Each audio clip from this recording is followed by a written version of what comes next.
नमस्कार, खबर उत्तराखंड में आपका स्वागत है। मैं हूं आपके साथ राहुल चौहान। खबरों बढ़ने से पहले एक नजर आज की हेडलाइंस पर। 23 मई को होगा नीति एक्सट्रीम अल्ट्रा रन का काउंटडाउन। सीएम धामी की आवाज से होगा दौड़ का फ्लैग ऑफ। 300 से ज्यादा धावक लेंगे हिस्सा।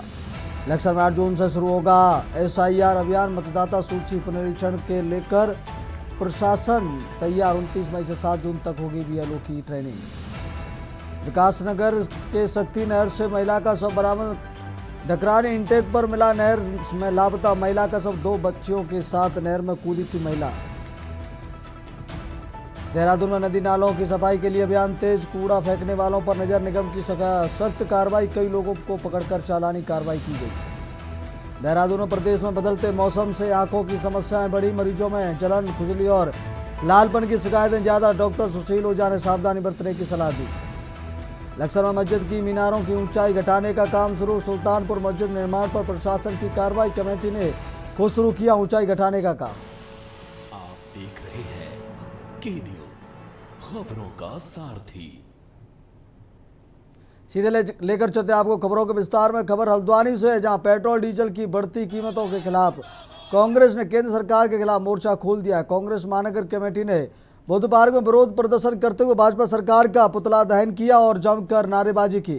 महानगर कांग्रेस अध्यक्ष गोविंद सिंह बिष्ट के नेतृत्व में कार्यकर्ताओं ने केंद्र सरकार के खिलाफ प्रदर्शन किया। कांग्रेस नेताओं ने आरोप लगाया कि बढ़ती महंगाई से आम जनता, किसान, मजदूर और मध्यम वर्ग पर भारी आर्थिक बोझ पड़ रहा है। पेट्रोल और डीजल के दाम बढ़ने से रोजमर्रा की आवश्यक वस्तुओं की कीमतों पर सीधा असर पड़ रहा है, जिससे जनता परेशान है। उन्होंने चेतावनी दी कि कीमतें कम न होने पर पार्टी आगे बड़ा आंदोलन चलाएगी, जिससे आम आदमी को राहत दिलाई जा सके।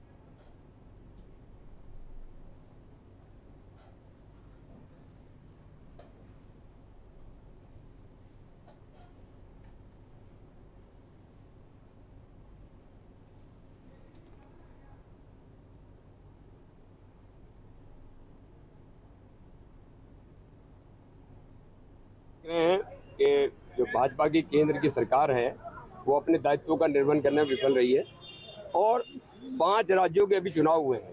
5 राज्यों के चुनाव होते ही पेट्रोल पदार्थों की कीमतों में बढ़ोतरी करना, डीजल में के दामों में वृद्धि करना, परिणाम स्वरूप हर घरेलू उपभोग की चीज महंगी हो रही है और जनता महंगाई से त्रस्त हो रही है। अभी कुछ समय पहले जब रसोई गैस के वितरण में प्रॉब्लम आ रही थी, गैस नहीं मिल रही थी, तब तो राज्य सरकार बड़ी पीठे थपथपा रही थी। सबसे पहले मोदी सरकार ने सबसे पहले रसोई पे वार किया था, जहां महिलाएं हमारी बहुत ही परेशान थी, क्योंकि आए दिन मतलब जो जरूरत की चीजें थी, चाहे वो सब्जी हो, चाहे वो राशन का सामान हो, उसमें बढ़ोतरी की गई थी। और फिर उसके बाद बच्चों की कॉपी किताबों के मूल्यों में वृद्धि करी और अब पेट्रोल और डीजल के दामों में वृद्धि करी गई है, जो बहुत ही निराशाजनक है। बस हम लोग यही पुतलोनी सरकार के विरोध में पुतला दहन करने के लिए एकत्रित हुए हैं और यही मांग करते हैं कि जल्द से जल्द इनकी दामों में कमी की जाए, ताकि आम जनता को इसकी परेशानी का सामना न करना पड़े। रुक करते अगली खबर का। भारतीय जनता पार्टी के वरिष्ठ नेता एवं पूर्व प्रदेश प्रशिक्षण प्रमुख मनोज पाठक के नेतृत्व में देवलचोड़ा कालाढूंगी में गांव के गौरव सम्मान समारोह का भव्य आयोजन किया गया। कार्यक्रम में गांव के उन समर्पित व्यक्तियों को सम्मानित किया गया जो वर्षों से समाज सेवा, जन कल्याण एवं गाँव के विकास में निस्वार्थ भाव से अपना महत्वपूर्ण योगदान दे रहे हैं। इस अवसर पर गांव के उन प्रेरणा स्रोत व्यक्तियों को गांव के गौरव सम्मान पत्र प्रदान कर सम्मानित किया गया, जो गांव की वास्तविक शक्ति एवं विकास के मजबूत आधार स्तंभ हैं।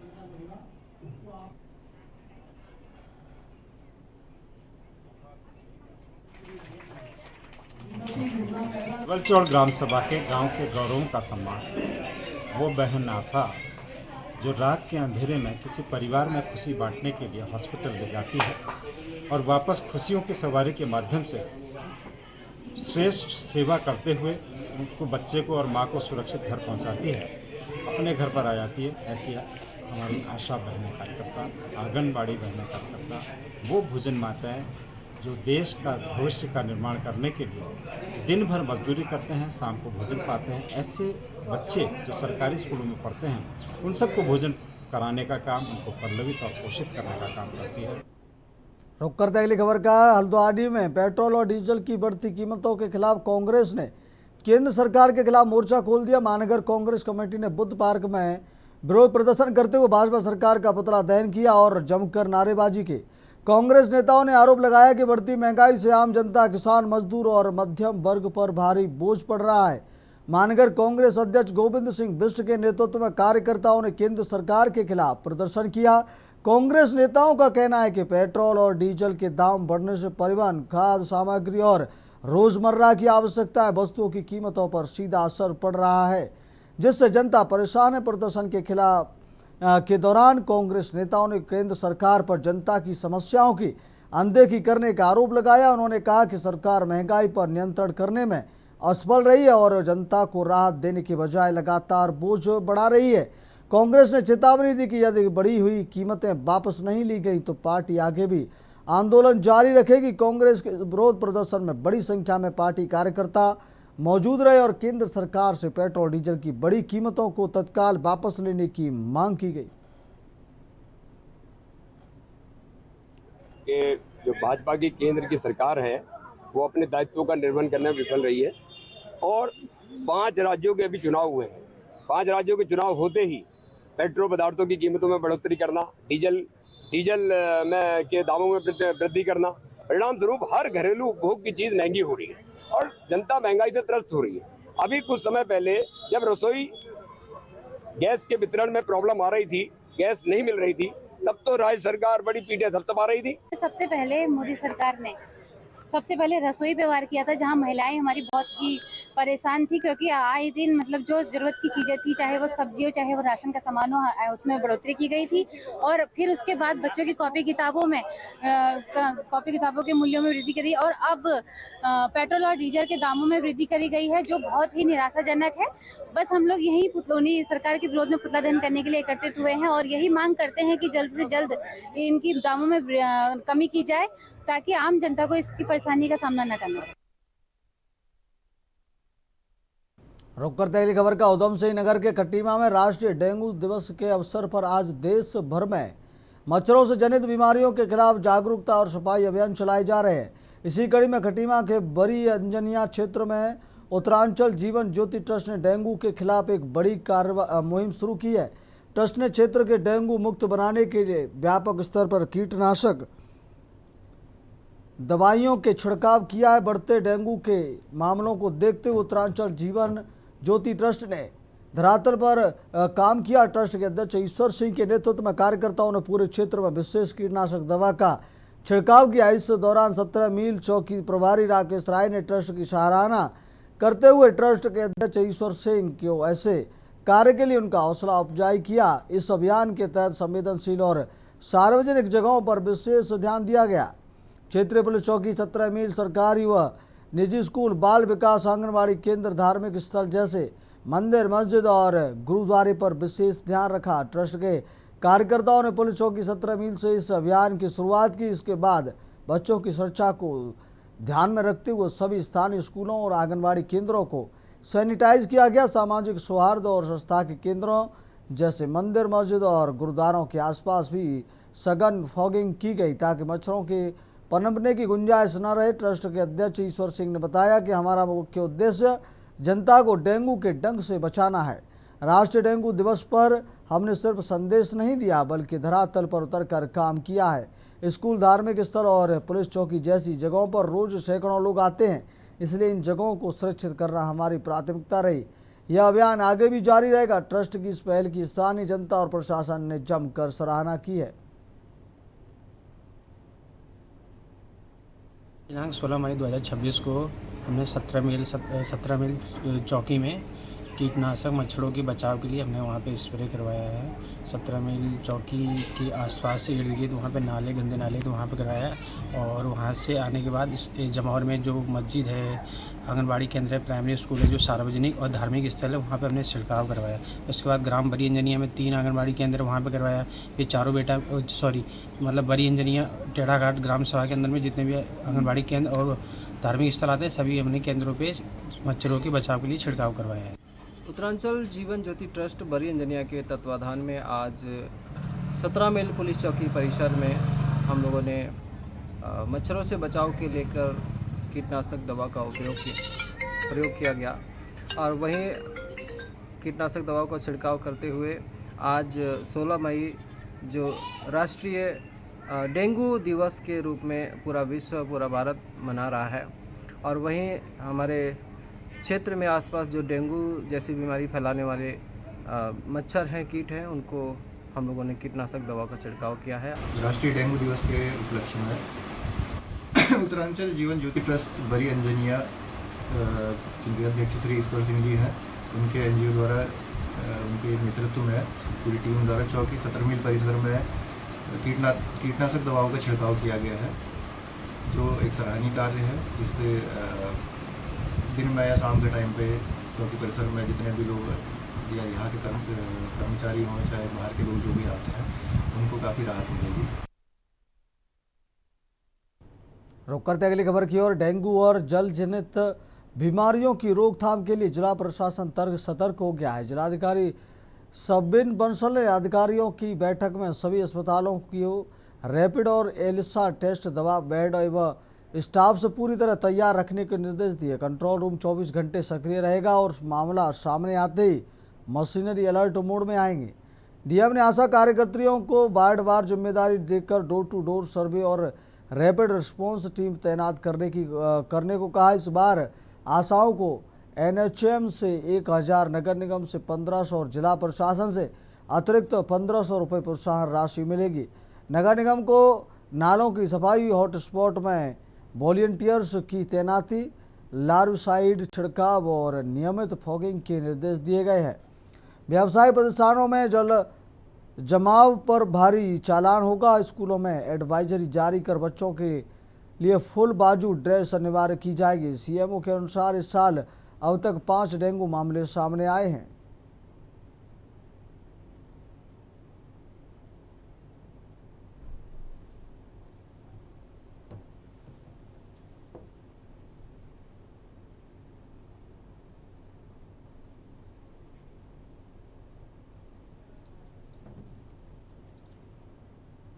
रुक करते अगली खबर की ओर। महंगाई के मोर्चे पर पूरी तरह फेल हो चुकी केंद्र सरकार की जन विरोधी नीतियों के खिलाफ काशीपुर के महाराणा प्रताप चौक पर कांग्रेस कार्यकर्ताओं का गुस्सा फूट पड़ा और उन्होंने जमकर नारेबाजी करते हुए सरकार का पुतला फूंक दिया। डीजल, पेट्रोल और सीएनजी की बेतहाशा बढ़ती कीमतों पर तीखा हमला बोलते हुए जिला अध्यक्ष अलका पाल ने कहा कि पहले कमर्शियल गैस महंगी कर व्यापारियों की जेब काटी गई और अब ईंधन के दाम बढ़ाकर आम जनता पर दोहरा बोझ लाद दिया गया है, जिसका हिसाब 2027 के चुनाव में तय होगा। आज जिस प्रकार से आप देख रहे हैं इस देश के अंतर्गत डीजल के दाम, पेट्रोल के दाम, सरसों के तेल के दाम, दूध के दाम, घी के दाम, जो हमारी ज़रूरत की चीज़ें हैं जिनको हम रोज़मर्रा की ज़िंदगी में अपने उतारते हैं, उन सभी के दाम बढ़ रहे हैं। निश्चित रूप से दुर्भाग्य का विषय है। आज पूरा भारतवर्ष में महंगाई के लिए त्राही त्राही मची हुई है और कोई सुनने वाला नहीं है। ये मोदी सरकार, भारतीय जनता पार्टी की सरकार पूरी तरीके से नाकाम सरकार है। यदि जरा सी भी इनको शर्म है तो देश हित में पूरी की पूरी सरकार को इस्तीफा दे देना चाहिए और भारत वर्ष के प्रत्येक नागरिक से माफ़ी मांगनी चाहिए। रुक करते अगली खबर की ओर। खबर लश्कर से, जहां हरिद्वार देहात और लक्सर क्षेत्र में एसआईआर यानी विशेष गहन पुनरीक्षण अभियान को लेकर प्रशासन ने तैयारियां पूरी कर ली हैं। 8 जून से यह अभियान शुरू किया जाएगा। लक्सर एसडीएम अनिल शुक्ला ने जानकारी देते हुए बताया कि 29 मई से 7 जून तक बीएलओ की ट्रेनिंग कराई जाएगी। ट्रेनिंग पूरी होने के बाद 8 जून से एसआईआर का काम विधिवत शुरू कर दिया जाएगा। लक्सर क्षेत्र में कुल 123 बूथ बनाए गए हैं जहां बीएलओ की तैनाती की गई है। बीएलओ घर घर जाकर फॉर्म वितरित करेंगे और मतदाताओं से आवश्यक जानकारी जुटाएंगे। प्रशासन की ओर से मतदाता सूची को दुरुस्त और अपडेट करने के उद्देश्य से यह अभियान चलाया जा रहा है। सभी बीएलओ को ट्रेनिंग के बाद फील्ड में भेजा जाएगा। एसडीएम ने क्षेत्र के लोगों से अपील की है कि वे बीएलओ को सही जानकारी देकर एसआईआर अभियान में सहयोग करें। एसआईआर की घोषणा जो है निर्वाचन आयोग के द्वारा की गई है और हमारे यहाँ एसआईआर 29 से 7 तक ट्रेनिंग का कार्य शुरू होगा और 8 तारीख से एसआईआर का कार्य शुरू हो जाएगा। तो बीएलओ हमारी जो है वो नियुक्त हो गई हैं और हमारे यहाँ टोटल 123 बूथ है और सभी बूथों में BLO नियुक्त है। वो घर घर जा करके फार्म का वितरण करेंगी। रुक करते अगली खबर की ओर। विकासनगर के सत्ती नहर में डूबकर लापता हुई महिला का शव ढकरानी इंटेक से बरामद कर लिया गया। महिला कल अपनी 2 मासूम बच्चियों के साथ सत्ती नहर में कूद गई थी, जिसके बाद इलाके में हड़कंप मच गया था। घटना के दौरान स्थानीय युवकों ने तत्परता दिखाते हुए दोनों मासूम बच्चियों को सकुशल नहर से बाहर निकाल लिया था, जबकि महिला तेज बहाव में लापता हो गई थी। सूचना मिलने पर पुलिस और राहत टीमों ने महिला की तलाश शुरू की थी। लगातार चलाए गए सर्च अभियान के बाद महिला का शव ढकरानी इंटेक क्षेत्र से बरामद हुआ। पुलिस ने शव को कब्जे में लेकर आगे की कार्रवाई शुरू कर दी है। घटना के बाद क्षेत्र में शोक का माहौल है।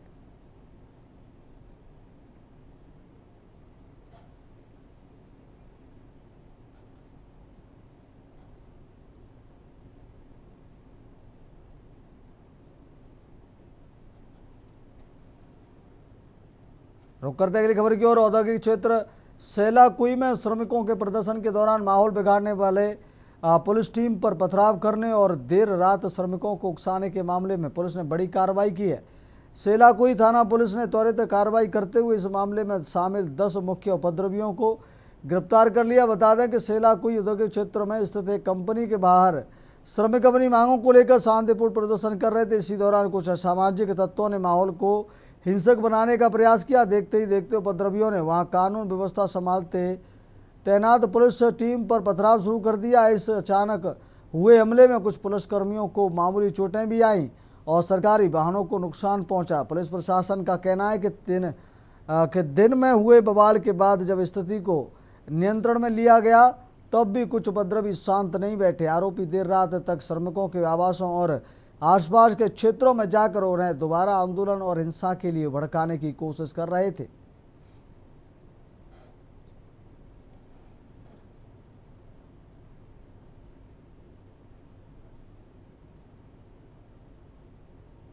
रुक करते अगली खबर की ओर। देहरादून में नगर निगम द्वारा नदी नालों को स्वच्छ और साफ रखने के लिए लगातार विशेष अभियान चलाया जा रहा है। शहर में बढ़ती गंदगी और जल स्रोतों में कचरा फेंके जाने की घटनाओं को रोकने के लिए नगर निगम ने सख्त रुख अपनाया। अभियान के तहत उन लोगों पर कार्रवाई की जा रही है जो नदी नालों के किनारे या उनमें कूड़ा कचरा फेंकते हैं। मुख्य नगर स्वास्थ्य अधिकारी डॉक्टर अविनाश खन्ना ने बताया कि पिछले 1 महीने में कई ऐसे मामले सामने आए जिनमें लोगों को कूड़ा फेंकते हुए पकड़ा गया है।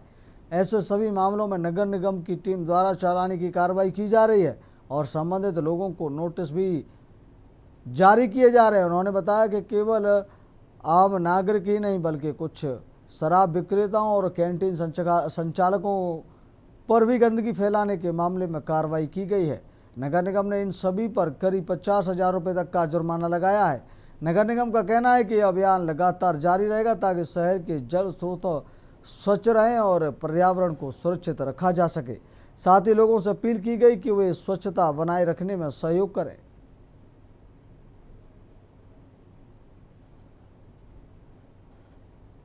देखिए पिछले 1 माह में जो ये प्रकरण सामने आए, कई जगह विभिन्न समाचारों के माध्यम से भी जानकारी प्राप्त हुई है कि कतिपय लोगों के द्वारा जो है नालों में कूड़ा जो है फेंका जा रहा है, तो उन पर चालानी कार्रवाई क्षेत्र अनुसार की गई है। सुपरवाइजर्स और इंस्पेक्टर के माध्यम से भी चालानी कार्रवाई की गई है और हमारे द्वारा भी निरीक्षण में पाया गया जहाँ तो हम लोगों के द्वारा भी कार्रवाई की गई है और चालानी कार्रवाई करके नोटिस भी दिए गए।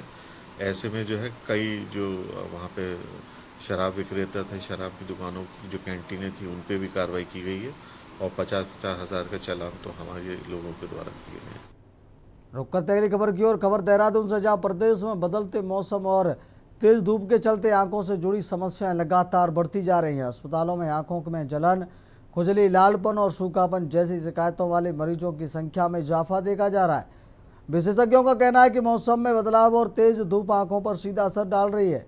इसी को देखते हुए नेत्र रोग विशेषज्ञ डॉक्टर सुशील ओझा ने लोगों को विशेष सावधानियां बरतने की सलाह दी है। उन्होंने बताया कि तेज धूप के दौरान आंखों की सुरक्षा बेहद जरूरी है। दिन के 11:30 बजे से लेकर दोपहर 2:30 से 3 बजे तक धूप सबसे अधिक तीव्र होती है। ऐसे समय में अनावश्यक रूप से बाहर निकलने से बचना चाहिए। उन्होंने कहा कि यदि किसी जरूरी काम से बाहर जाना पड़े तो सिर को कपड़े, टोपी या हेलमेट से ढकना चाहिए और आंखों की सुरक्षा के लिए धूप का चश्मा अवश्य पहनना चाहिए।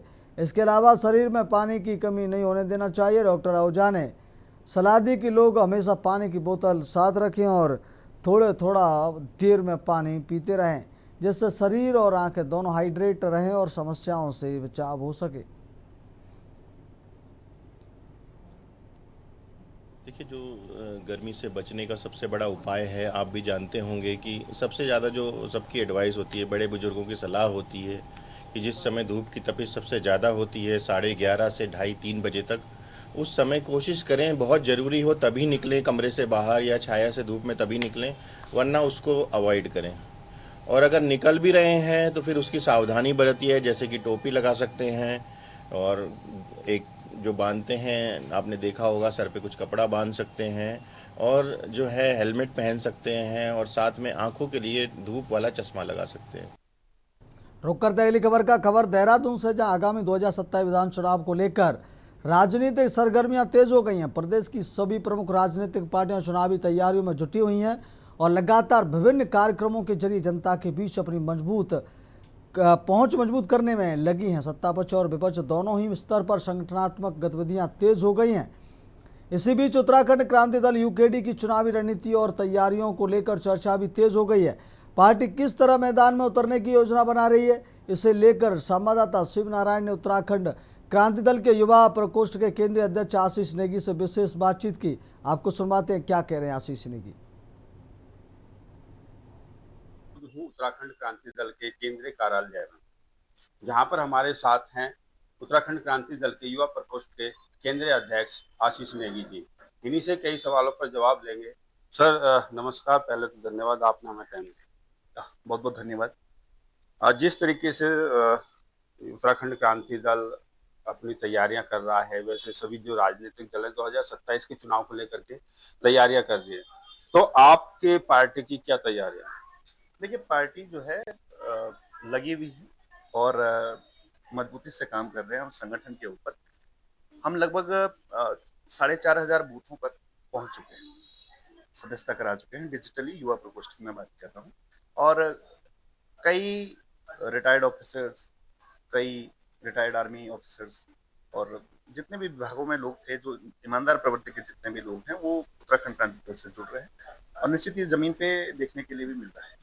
क्या यूकेडी का फोकस ये है कि पढ़े लिखे युवा या पढ़े लिखा जो रिटायर्ड अफसर है, अधिकारी हैं, वो आपके साथ जुड़े तो आपको कहीं ना कहीं इससे फायदा मिलेगा? जिस तरीके से तेलंगाना है, उसमें तमिलनाडु में एक जो पूरा उनकी पार्टी है, उसमें सभी जो विधायक पढ़े लिखे हैं, तो इस तरीके के भी कोई आप प्रयास कर रहे हैं? नहीं, बिल्कुल। यूकेडी जो है वो हमेशा से पढ़े लिखे लोगों की पार्टी रही और यूकेडी वो पार्टी है जिसके संस्थापक जो खुद एक साइंटिस्ट है, जो डीडी पंजी थे, वो एक साइंटिस्ट थे। उन्होंने इवन जो हिमाचल मॉडल की आप बात करते हैं, तो वाईएस परमार जी के साथ नीति बनाने वाले डीडी पंजी थे। तो जिस हिमाचल मॉडल को उत्तराखंड ढूंढ रहा है, वो तो उत्तराखंड क्रांति दल के पास है और ये पढ़े लिखे लोगों की पार्टी है, बुद्धिजीवियों की पार्टी है और वक्त से आगे की पार्टी थी, क्योंकि हमारी विचारधारा को समझने में लोगों को बहुत समय लगा। हमारे अध्यक्ष आशीष नेगी जी, जिन्होंने हमारे सवालों का बेखूबी से जवाब दिया। मैं शिव नारायण अपने सहयोगी कैमरामैन के साथ, के news India, Dehradun.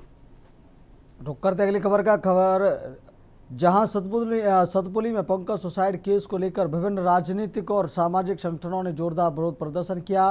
Congress, CPI, माले, उत्तराखंड क्रांति दल समेत कई संगठनों ने सड़क पर उतरकर आरोपियों के खिलाफ सख्त कार्रवाई की मांग की है। प्रदर्शनकारियों ने मुख्य बाजार में जुलूस निकालते हुए नारेबाजी की और बस अड्डे के पास राधा कृष्ण मंदिर परिसर में जनसभा आयोजित की।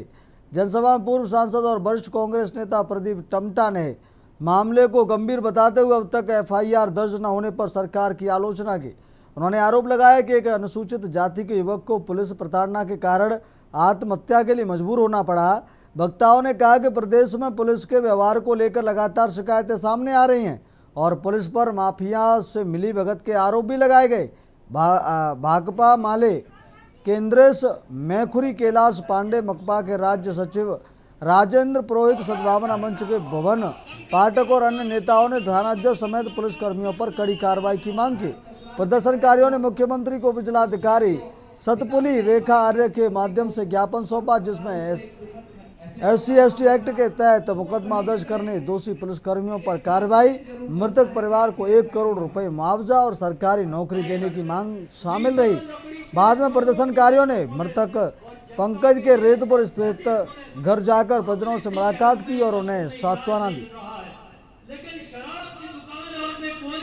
यही पूरे परिवार का यही है मांग है कि बस इस मामले की निष्पक्ष जांच हो। और जैसे मैंने अपने भाई को याद करते हुए उसकी इंस्टाग्राम आईडी देखी तो मैंने चेक किया कि उसकी इंस्टाग्राम आईडी डीएक्टिव है। तो पुलिस वालों के पास था फ़ोन। मुझे अभी कोई स्पष्ट नहीं है कि पुलिस वालों ने किया इसका अकाउंट डिलीट या फिर क्या हुआ। मेरे ससुराल आए थे, 10-12 पुलिस वाले आए थे। उन्होंने यही पूछा कि आपके साथ उनकी लंबी बातचीत होती थी तो क्या क्या बातें हुई, लास्ट बार आपको कॉल किया था, क्या क्या बोला, और बस यही सारे सवाल पूछे उन्होंने बहुत। आज जैसे कि आपको तो पता है कि पंकज के मामले में हम सब लोग यहाँ पे एकत्रित हैं और यहाँ पे हमारे पूर्व माननीय सांसद श्री प्रदीप टंटा जी भी यहाँ पे उपस्थित हैं और बहुत सारे बात कांग्रेस की नहीं है। आज यहाँ पे बहुत सारे राजनीतिक दलों के लोग यहाँ पे एकत्रित हो रखे हैं। देखिए, ये बहुत ही निंदनीय घटना है और जो सबसे बड़ी बात यहाँ पर आके पता चल रही है कि पुलिस कह रही थी कि हमने परिवार को, बच्चे को सौंप दिया था, लेकिन यहाँ तो आके पता चला कि थाने में गिरफ्तारी के बावजूद भी पुलिस ने इन्फॉर्म नहीं किया कि घर को। वो तो किसी तरह उसके फ़ोन से किसी ने इनको सूचना दी। माँ वहाँ गई और उस बच्ची का जो बयान है मुझे आज भी इस प्रदेश की पुलिस पर सवाल उठा रहा है।